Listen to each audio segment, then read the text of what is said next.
So yes, welcome to our second, third, maybe fourth. This is all pre-recorded, so forgive us. We've got lighting. We're going to have some hiccups. So forgive us, but we're going to go for it. So thank you. So third, fourth, or fifth episode, we don't know, because this is recorded on the 5th day of January 26th. So we're hopefully going to be watching this sometime in Feb. Until then, Pete, thank you so much for coming. Yeah, pleasure. Thank you for sharing part of your journey with me. Thank you for being part of my life in so many ways as well. Yeah. I guess we're here today, again, not about me, but more about your recovery, who you are, what you're about. Yeah. In your own time. That's all yours. So, born in Bristol, and I lived there. I lived between there and London, depending on where my dad's job was, where he was training and whatnot. But he qualified in Bristol. I lived there till I was about 6 years old, and then moved to Shropshire. So I moved to Shrewsbury, which was near the Welsh border. Right. And I lived there most of my life, and it's in the countryside. It's idyllic. It's in a small village, and then we moved. When I was 11, we moved even further out into a much quieter, and lived on like a small farm. It's sort of 12 acres of land and stuff, and lived there when I was about 11, and then that was it really. Pretty normal childhood. Didn't want for nothing, but there was. I always found life difficult, even back then. Even back during primary school, Yeah. It's funny because when you describe that, you describe a kind of somewhat normal, comfortable life. Yeah. And from what I've heard from you, from your shares previously, the picture paints itself like as if you've lived a comfortable life and you come from a loving family, grew up on a farm, grew up in a beautiful part of the world. But then obviously that's when all the feelings started coming in. This is going back to when we first moved there. So, I can remember certain things when I was at primary school, 6, 7, 8 years old. That was when my problem started. So it was a bit of a dysfunctional family in the sense that my mum was a bit emotionally unavailable, and my dad was a bit of a drinker, and he had a lot of sort of fear in him. I say fear because I know anxiety is fear today. And he'd be a bit more physical when he had a drink. So there were things that a lot of kids in the 70s would have had in their life. But I was a very sensitive kid as well. So when this stuff was going on, that child back then, got kind of affected. I can't really speak for anyone else and how they live and how things happen for them. It's difficult to compare, but maybe we shouldn't compare anyway. I've always been taught not to compare anything with anyone. Don't compare your recovery. So it was always difficult, and I had behavioural issues back then where I'd be around friends, I'd feel a lot of jealousy, I'd push people away, I'd be angrily pushing people away. I'd isolate. It was a behaviour, It was a way of trying to get help without knowing how to ask for help. So it was this sort of this reaction to life, and I had that back then. And by the time I was in primary school, I was starting to find ways of dealing with it. It would get a bit tougher in primary school. Secondary school. Primary school until I was 11, secondary school from 11. Then it gets a little more difficult. There's a lot more kids. And it's a secondary school, It's they have corporal punishment, they call it, which is a cane. Wow. Yeah. So it's very much that, and the teachers are more physical with you then. And so growing up as a sensitive kid, with that, you sort of learnt to people please a little bit with the teachers. Yeah. But you also learnt to. My survival skill really back then was I had this sense of humour and the centre of attention. I was a clown, Yeah. That's how I was never really bullied or people left me alone. It it's funny because we're talking about years ago when today, if a child was to act in that way, they'd be assessed and they'd kind of be boxed off or labelled off with a certain condition. I say boxed off, and I don't mean that in a bad way, but it's sort of now behaviour carries a label, which means this behaviour is responsible. This is the condition, and this is why this individual is responsible for that. But back then, it was a Very cane. little. So Don't really get anything naughty now. Pete was getting hit. So it's crazy because I'm speaking to others as well. Punishment was kind of the way of teaching you then. It is, isn't it? Yeah, just punishment. what And we- almost your parents bring you up to punish you as well. Yeah, So yeah. they've tried different ways of doing that. So Yeah, they can get physical, or they can try and ground you. I don't know if you know what that is. That's not let Yeah. you out. But Yeah. You could have these kind of things. It used to be, so there was all kinds of stuff. Nothing ever really works in that. And of course your parents bring into life their stuff, and it's generational, and it goes over and over and over and over again. So would it be right to say there was some kind of rebel Very much. that kind of grew inside you? Yeah, innately? absolutely. And at school, alcohol helped me with that. Okay. That would make me become the centre of attention then. Right. Back then, I was, you could have called, in those days, you could be at school, you're a daydreamer, you always could do better, you're a hyperactive kid. It's all these things in there. Alcohol kind of, it sort of provided this like comfort in that. I became this more of a clown, and I'd be drunk, and when I'd drink, I wouldn't stop. It would be different to others. Yeah. I would keep going and going, and I was always the one unconscious somewhere, hiding out around. And I kind of liked oblivion anyway, so I did it differently. So you growing up, come hit secondary school. So from secondary school, before you've even left, you've already learnt the ability to take something outside of me. That's I'm gonna take this. I'm gonna feel different, and it's gonna a form of escapism. That's Right? it. And mostly it was alcohol for that period of time, and mostly alcohol for probably the next 10 years. When I was 14, I would have said. Yeah. We will come on to it, and I don't Yes. want to skip to it just yet. However, from what I know about you, your problematic or severely problematic substance use started a lot later, right? Yeah. So in between that, let's kind of like pick it up a little. So in between that, so that set your foundation. So you didn't have a great start, although picturesque. Live in a beautiful part of the world. Come from a comforting family. You never seen an empty fridge. There was always food around. Yeah. Wasn't want for anything. Yeah. And in later life, that not wanting for anything became the path of least resistance when I needed money. So I could needed money, steal it or take it or manipulate it from family. And I rarely needed to go out doing it anywhere else, So what happened? Initially. What happened from that point up to the point of because we will come on to in your own time. We'll come on to it now if you want, Pete. You know what I mean? So you hit a problematic substance that kind of brought you to your knees at some point.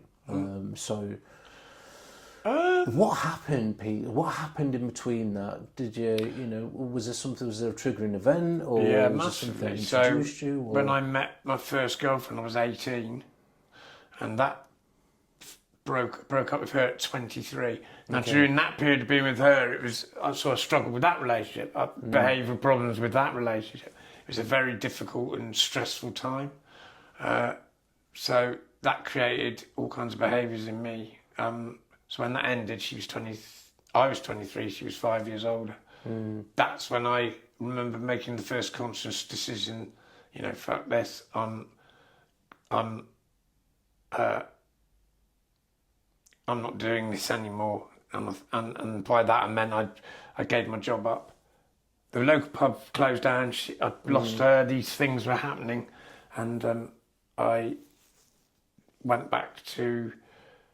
During that time, I'm skipping ahead a little bit here. Wherever you want. So with her, I tried uni out for a bit, but came back because I didn't want to do it anymore. And then at this time, like this, I'm returning, and I returned, and it was with a friend who was out drinking with me. He said, "Come back." And I went to Wolverhampton. So that was when I was 24, and that's when the drinking. I was on my own over there, living with friends now and people I knew. The freedom meant that my drinking escalated very, very quickly to bottles of vodka a day, and still going out drinking and not going to college and opting out, and it was a daily drinking. It was already daily with my go. It was increasing throughout that time. Yeah. Pints, and there was weed coming into it, and there was little bits of speed. There was these kind of party drugs coming into it now and then. But drink was my thing, really, because that was very effective. Alcohol. It was a very effective drug, you know. It's so then it escalated. I had this freedom, and I was known as somebody who was always on something, and I could get hold of weed and speed and ecstasy and anything then in this freedom. And eventually it led to me dropping out of college to live this life of raves and parties and things like this. And I did do a bit of DJing then, but the drugs were the main focus. So there could have been this life and stuff, but I focused on the drugs. And this was all because I'd made a decision to, fuck this, I'm not dealing with this. And this was the start of not dealing with anything, really. That I can remember that led to like real problems, like it was like just opting out of everything to use, really. And heroin came into it by 97, 98. Just to pause you there, I just want to just rewind just a tiny bit. Go for it. So the 80s and 90s rave scene was massive. Yeah. I don't know, I've heard you share about that, and I've seen a couple of pictures of yours as well that you've shown, that you shared on social media. That is a massive part of someone's life. And I know, like, you know, we didn't quite catch that rave scene. It was more clubbing and going down to some dingy club up north in Sheffield, you know what I mean? But whereas the 80s and 90s club scene, it was a massive, and I've seen your decks at home, I've seen how music orientated you are and your media and all of your equipment. I think it's fantastic. But come part of that, again, psychedelic drugs, ecstasy, cocaine and so forth. And that's a massive part of someone's life as well. You know, to live, to know. Someone else that I was speaking to was saying, knowing when they rocked up to work on a Monday, they was working all week, knowing that what they're going to be spending at the end of the week is just going to be going out raving continuously, spending all the money that they got just to go eat, sleep, repeat, and do it all over again. Crazy. I was like that. So, you know, you were using over those weekends for 3 or 4 days. And then in between the weekends, it was alcohol, weed, and then, of course, heroin came into it a bit later on. And then, of course, with that use, in over a couple of years, it just went straight to that, and that was it. For what, 25 years, 20 years? I can't, 98 probably to 2017, just under 20 years, isn't it? 20 years. Yeah. Lost in addiction. And that was just heroin, but it had been going on for a bit before that. But this was it now. This was adding some other elements to it, the sickness and having to make yourself feel better, and that had an extra element to it all then. That was like a bit more desperation, I think. That's what it felt like. And then and still using anything else in between, just to get something more out of it and on top, and chaos and lots of danger as well, that kind of life when you're getting those sort of things. It was a different world, you know. And the one thing I noticed when in Wolverhampton, all my friends I raved with, all the people we hung out with, we had a lovely group of us, like in my 12-step chosen fellowship, amazing group of people where I do my stuff. It was like that. We had the rave, we all raved together, looked after each other, chilled out together, got drugs together, smoked together. But there was most of those people went off and got on with their life and had families and careers, and 1 or 2 of us maybe stayed and carried on. You see what I mean? There was a difference again. It's like they just stop and move on, but I didn't, and as far as I couldn't, Couldn't really stop. Someone said to us, the years that I was searching through substances, what I was actually looking for was what I was lacking when I was younger. I was looking for intimacy. That's it. I was looking for family. I was looking for friendship. Absolutely. You know, and that warm blanket of shit stunk. However, it felt familiar. And comfortable. Yeah. You know, and the individuals that kind of shared that, or they say it in a slightly different way, sitting in shit, it stinks, but it's comfortable because it's what I know.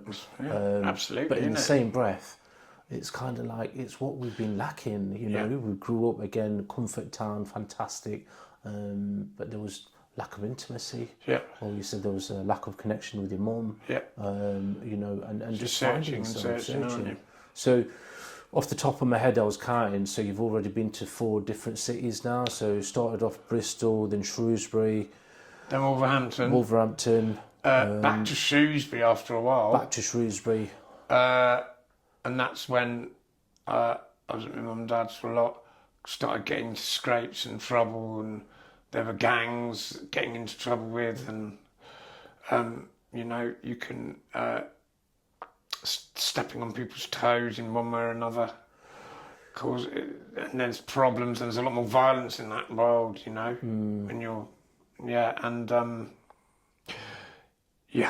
it was and then I'd got my own flat when I was 42, and there was a 5-year period then where it would have probably got at its worst, you know. And there was by then I started injecting. I started injecting much earlier than that, but I was out there now injecting, and 42, I had a crack on a daily basis, so I'd never done that before. This was my new one now. Right, okay. I'd never really done it before. And then there was a lot more crime involved in that. And as I went progressing, getting closer to 2017, where I ended up in then Leicester, which would have been my next city, which I've stuck around, you know. Leading up to that, I couldn't get into any families' homes. Everyone was locking me out, shutting me away, pushing me away. Rightly so, because I'd just steal and lie and do whatever I could. I'd find ways of breaking in if I couldn't get in, I'd steal heirlooms and make a lot of money off these wonderful heirlooms that my parents had and stuff. So I was by then I was getting pretty rotten inside, you know.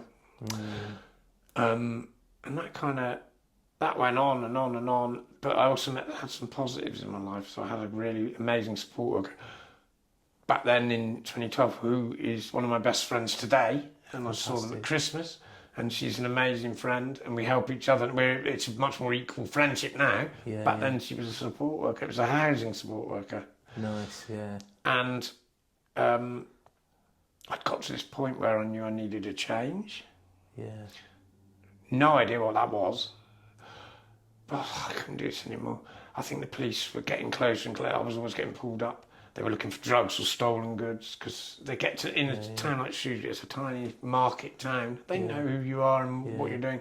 So you're always getting pulled over. You're flagged then. It's funny because you said although you was in the madness, you've not actually been charged and gone to court with anything, have you? Nothing, no. That's absolutely baffles me. I know. And I highly respect that. I think it's fantastic. Because I never did anything. Because of that fear that I was brought with, I'm like, I didn't want to get caught. I wasn't a good shoplifter. I did shoplift, but I wasn't very good shoplift to order to score. I wasn't really doing it then. What we do, in Shropshire, you could do a lot of stealing from places where there was nobody about at night, and there were like yards, outdoors. You could break into places and you could get things. Electronic, it was like that. So I was always in the shadows and doing it, but they're still on you. They're still on you. It was only a matter of time, and I didn't think I wanted to go down that road. So to some degree, so you was very, very fortunate in that sense. Very, not to some degree, very really fortunate. your support worker, obviously, she was a really pivotal Massive. individual in your recovery at that Excuse point. me. Yeah. I want to ask you, Pete, for the sake of those that are watching, Yeah. what happened or what conversation did you have, or what was the narrative or the dialogue that was going on in your head and heart for you to actually say, you know what, I'm ready, I'm going to throw the towel in? Because there comes a point, I know I can describe it for me, but what happened to you at some point? What was it that made you think, I can't do this anymore? I think it's over. It started with that conversation with my support worker, who just by chance arranged for me to meet a friend of hers who had a phone number for a treatment centre in Leicester. Right. Which I got, and a few days later, I was continuing to talk. I need a change. That's as far as it was really. There was no like massive light bulb. There was nothing really. It was just, I can't do this anymore. I can't do it. Whenever I'd put drugs in me, and however it wasn't doing anything, it didn't seem to work. And I took a chance and phoned this treatment centre, and within, I would say, 3 or 4 weeks, I was in Leicester. I arrived in Leicester on the train on my own with a carrier bag full of food, and that was it. Fantastic. I was away. We are going to fill in the blanks, but at that point, please do. and I take it from that point till this point, you remain drug free. Yeah. So it took how many months? 2.5 months in treatment to then be clean. Yeah. Fantastic. And that's what, May the 1st, 2017. So it's what, May, June, July, August. So it's just over 8.5 years, isn't Fantastic. it? Fantastic. Absolutely. Yeah. Do you know what? Absolutely fantastic. Well done, Pete. And that's what I just wanted to highlight, your 8.5 years, because I know you maybe should have done it at the beginning, but hey ho. No. Celebrating, I know we do it by milestones every year that we go. We do. I think it's important for everyone to do that. Every day's a win. Every day. But 8.5 years, do you know what I mean? And you know what, we talk about the consequences sometimes as well, and I know you spoke before about some of the stuff that you still suffer with today. I mean, you're breathing. Yes, so I've got, they call it severe COPD. It's kind of like the third stage of 4 stages, really. Yeah. So that's pretty bad, and it can be quite restrictive in life, but I don't let it stop me. I still turn up to work and college. Yeah. I still go away travelling. I'm still active, and that's what keeps me going in a way. And I love that. You know what, Pete? I absolutely love that, because I know, even just now when we came into my house and we just walked around, and I know how out of breath easily you get. Very quickly. However, I know how you still live life to the fullest, and I love it, because I remember, we'll share some pictures as well at the beginning or end of it, but you've been to some beautiful parts of the world in recovery. Yeah, it's been incredible. Mostly with, my fellowship. Yeah. Mostly with going somewhere and getting involved in a recovery event all over the world, because it's worldwide. It's sometimes not as much, but I find odd meetings. I found a meeting in Texas once, and they have this little hut, and it's purely for those meetings. And it had photographs and memory all over this place. Yeah. And it has these meetings 3 or 4 times a day. So we're Every talking, day. obviously, because we for the sake of those that are watching, fellowship, as in the recovery support groups that we go to, and the one that we choose to go to, as well as others, have conventions on around the world. Yes. So conventions Worldwide. are where people pack out football stadiums and assembly rooms and hotels celebrating 1 day clean up to 35 years clean and so forth. And it's an amazing thing to be a part of. So you've been to, I know this because I know you just spoke about it. So you've been to India convention how many times? 4. Four times. So 4 separate times you've been able to fund your own trip. You've been able to go abroad, and I know the groups that you've been with have been like with 10, 15 others, and 5 or 10, and all the way down to four of us once. 4 of you. Yeah. Recently, you've come back from South America, Texas. That was like the year before. Year before, but America, Where else? Where else? I mean, I've been to a few European countries. You've been trotting around Europe as well, and I know that about you, and that's why I think it's absolutely fantastic. Because when I'm searching, when I'm just looking through, just having a scroll, and flipping it, Pete's in Portugal or wherever. Do you know what I mean? It's like, that's absolute magic, and I love it. And the people that you go with again, they're in recovery. So, they're some of the amazing things that you do. What keeps you coming, other than let's park the holidays up? They're nice things, but that's extra in a way. Yeah, they're life, bonuses. It's living. Yeah. What is it, Pete, that makes you still want to rock up to a meeting? Still set up and still do all of the bits that you do, and still give back and still help newcomers coming through. Because effectively, and I just want to put this out there, someone's asked me this, and this question will always forever be a thing. Yeah. You're 8.5 years clean, right? I'm five and a bit. Yeah.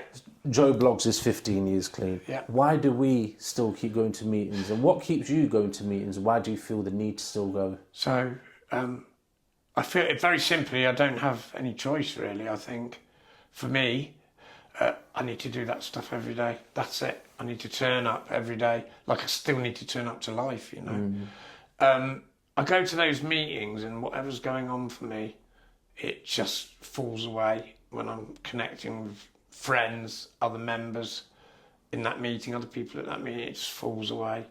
I have a home group each week, which for me is important, which I connect on a slightly different level.